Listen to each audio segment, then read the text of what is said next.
Manchester United 4, Brighton and Hove Albion 2. What a game. And Frank Eilert, the Manchester United fan that decided to grow his hair last October and wouldn't get it cut until United won 5 in a row. United are only 2 games away from Frank calling his barber. Janusz Mihalik alongside myself, Mark Donaldson. Just a really enjoyable game. That was a proper Manchester United at Old Trafford game that we remember from all those years ago, Janusz.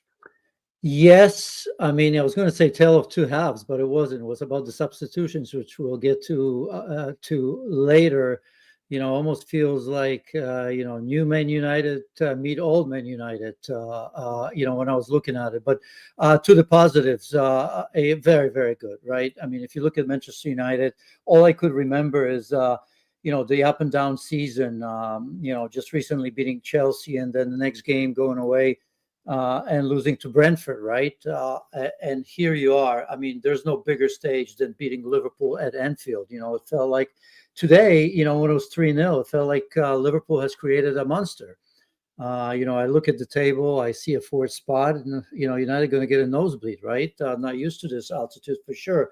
But, I mean, everything was working. I mean, for the most part, you're seeing a healthy Manchester United team, players like Matheus Cunha, who had 0 goals and 0 assists, certainly contributed a great goal. These, good players find a way, don't they? I mean, you can't keep them down for too long. So it was all positive until it went sour a little bit. And I think, at that stage, you kind of worried, they're going to, get back to the old or bad ways.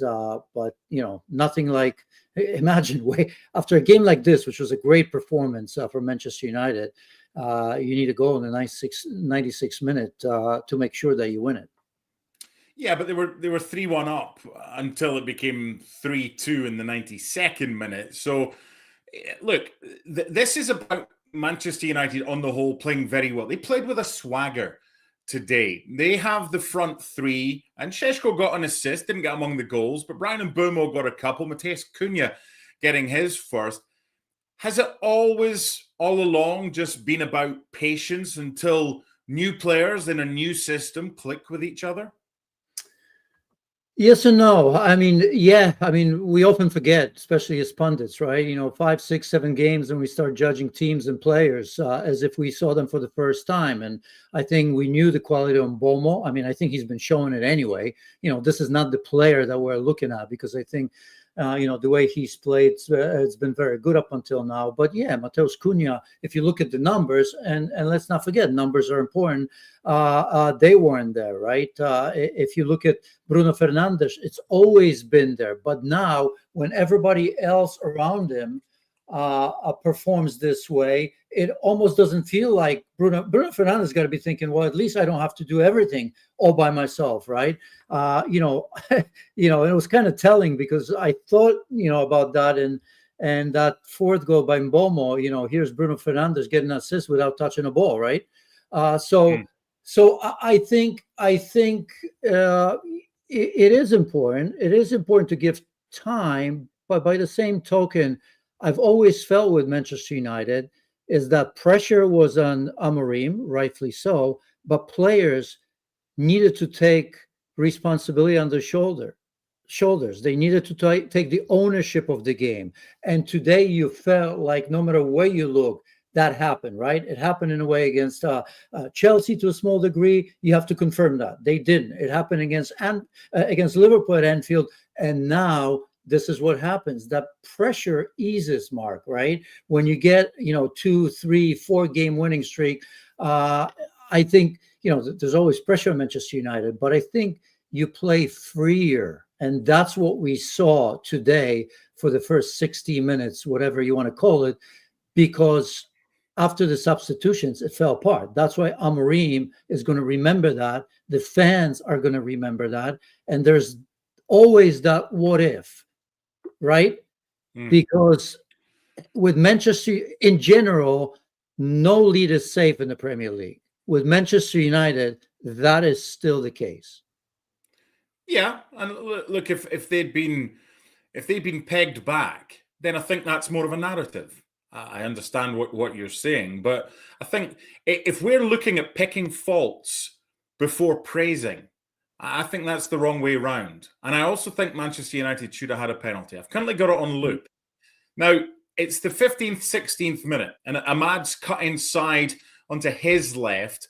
The referee, Anthony Taylor, says there is a touch on the ball by De Cowper. Now, there might be the slightest touch, but it's also a foul here. Now, the Premier League Match Centre has a Twitter account on X. It says the referee's call of no penalty to Manchester United was checked and confirmed by VAR, with it deemed that De Cowper played the ball. No, not for me. That is nonsense explanation. Absolute nonsense, because De Cowper had no idea. He was hoping that the ball was going to touch him. He didn't play the ball. He knew he was beaten. He stuck out his leg behind, right? It's something that I do when I play five-a-side for small goals, right? To block the little goal. So to me, that's a clear penalty. It's barely a touch, and he was beaten. And I think, of course, that was a chance to get to that ball. So I don't care what the laws of the game say, because they're incorrect in this one, in my opinion. Anyway, that's a penalty. Always in my book, anyway. Well, look, it's not so much the laws of the game are incorrect. I think it's the interpretation is incorrect here. Because let's just tweak this slightly. A player says, "I won the ball, ref." Ref's like, "I agree with you," but the player then subsequently follows through on his opponent. That player is penalised for a foul. So there should be no difference there in that instance. And by the way, I also think Manchester United's third goal shouldn't have counted, because a tug on a jersey, regardless of how a player fouls, is a tug on the jersey. We will get to that. But for me, that was a penalty. But United kept pressing, and that's what I liked about them in the first half. It wasn't a case of, oh, that should have been a penalty, feeling sorry for yourself. I was very impressed by United's movement in that first half. And I thought Brighton's defence kind of struggled with, I think there was one instance where a ball was played in behind by Mbeumo to Cunha. And I just thought they showed they were starting to click. And the first goal was a good goal. It was Cunha's goal, and it was after 24 minutes. What did you make of it? Yeah, firing on all cylinders. And that's what I mean. When you look at Cunha and Mbeumo, you just know that eventually these players are going to click. With Amad Diallo on that side, the combination play was outstanding. Šeško didn't look like much, but played his part without scoring, right? Had that chance with his left foot, should have done a little bit better. But I think he was always part of that. And Casemiro was very important. That's the difference. Casemiro is still an excellent player when things go United's way. Because, in the past, when United were losing game after game after game, at his age, he's not a player to grind. That's not where his value is. But when United play properly, like they have against Liverpool and here, then you still see the value of the experience, the ability to pass, the ability to see, because that little pass for the first goal, seems so easy, but, perfect weight, which made it easier for Cunha to get that proper touch, and then wonderful finish anyway. So, yeah, United is, that's why I jokingly said that the Liverpool created a monster, because this was as good as I've seen United in a long, long time. At least that first half in general, and then bleeding into the second half.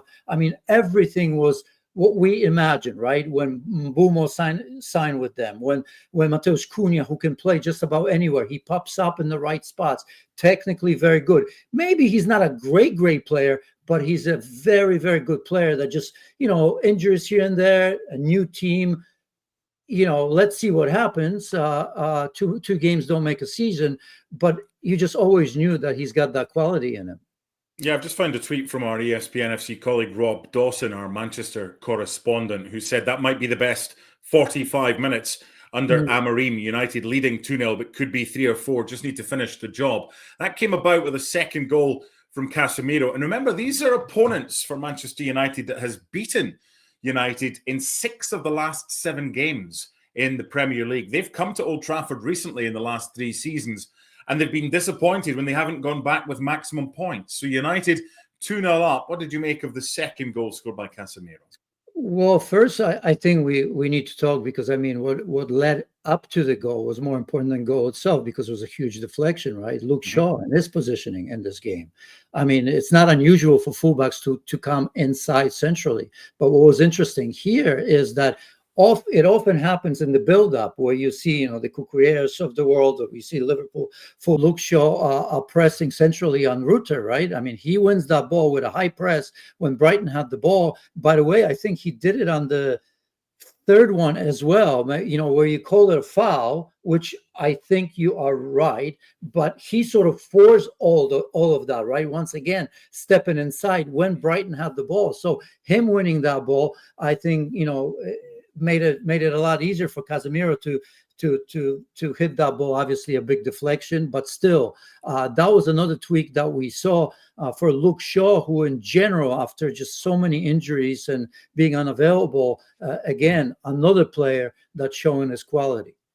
Okay, so just after the hour mark, it's 3 for Manchester United. I'm going to give you my justification here, whether you think it's right or whether it's wrong. Based on the laws of the game, Jorginho Rutter has his jersey tugged and he stops.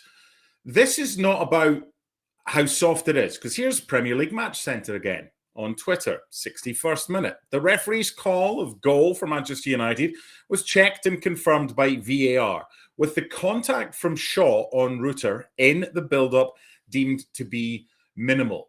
It's like whether or not you go down after you've been illegally challenged. It shouldn't matter. A foul is a foul. Now, he's got away with this when Rutter's probably thinking, hey, that's a yellow card.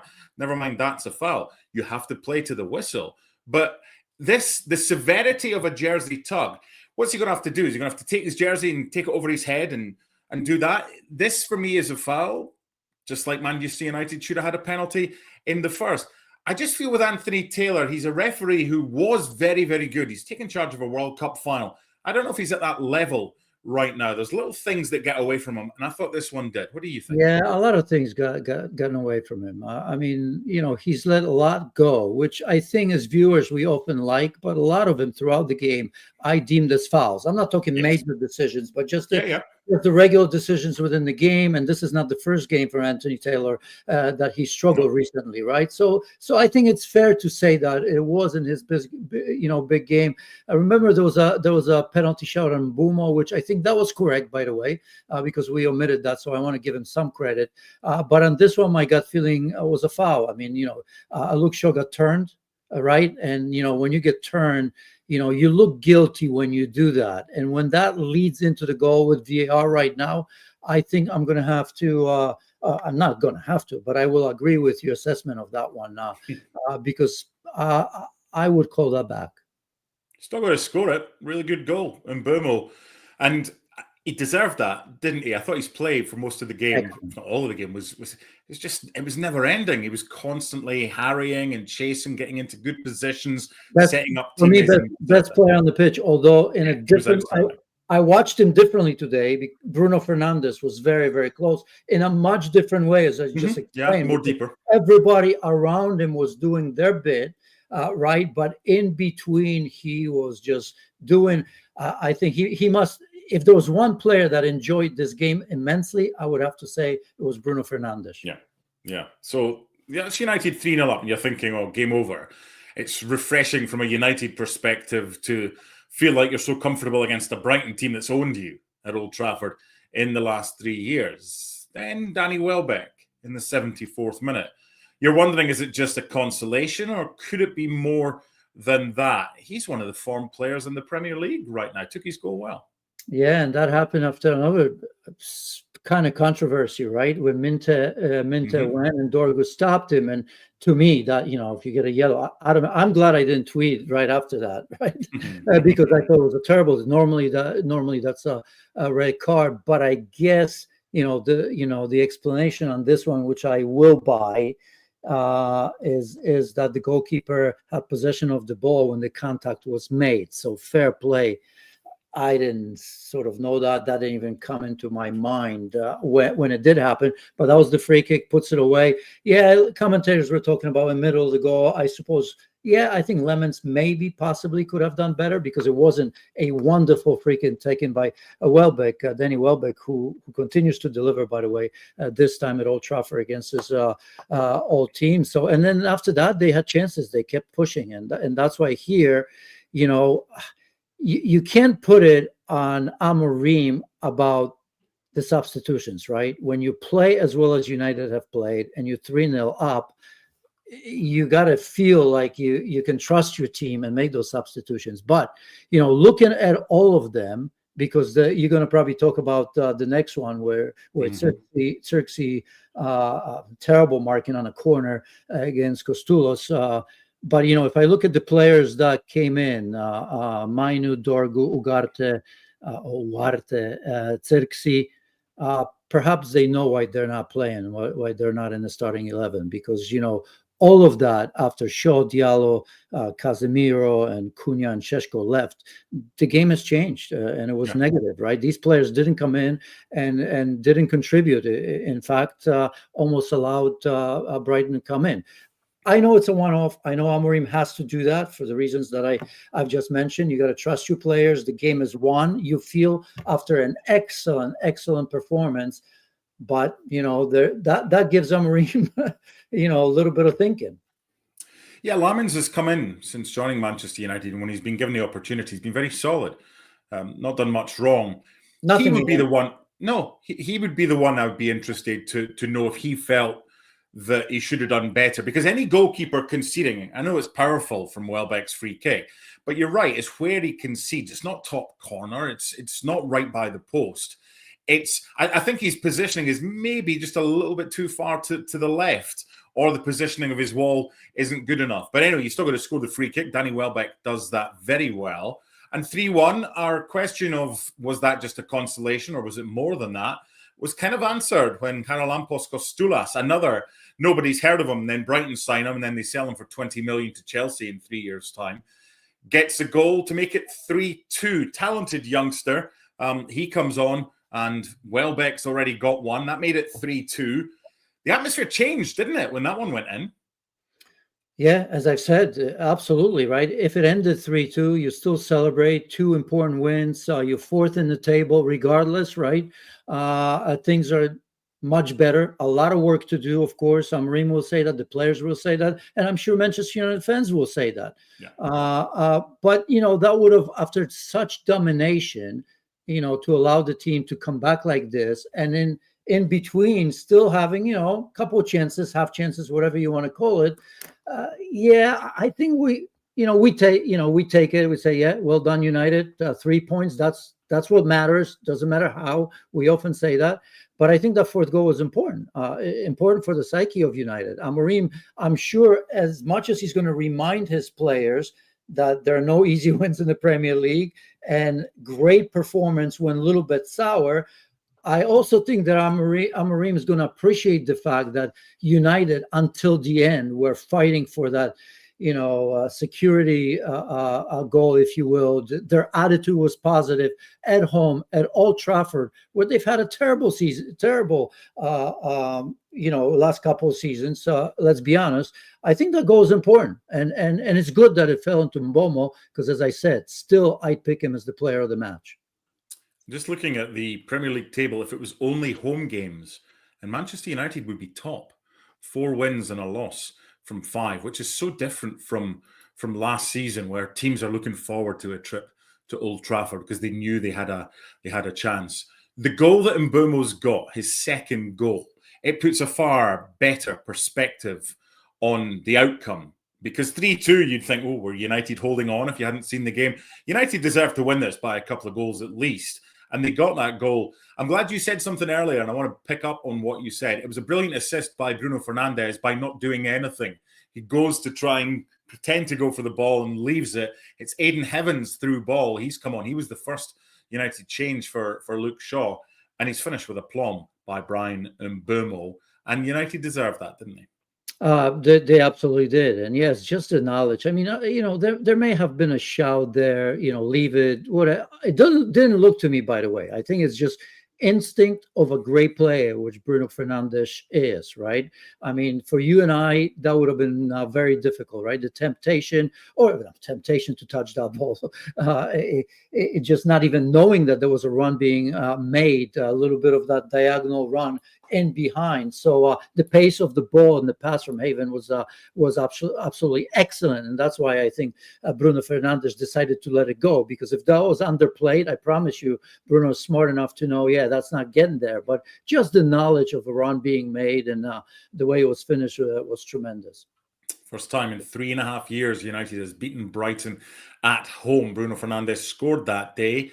The first goal was scored by a certain Cristiano Ronaldo. Manchester United have moved up the table, up to 4th, chasing Sunderland, who won earlier in the day at Chelsea, to go up to 2nd. Still plenty of games tomorrow. And before that, Brentford against Liverpool is the final game in the Premier League today. Full reaction on tonight's ESPN FC. If you're watching in Europe, remember your clocks go back tonight, so don't forget about that. And we will do all this again tomorrow. Some good games as Arsenal take on Palace and City, go to Aston Villa, and Everton face Spurs in the late game. Full reaction right here at ESPN FC. Thanks to Yanis. I'm Mark Donaldson. We'll see you again soon. Bye for now.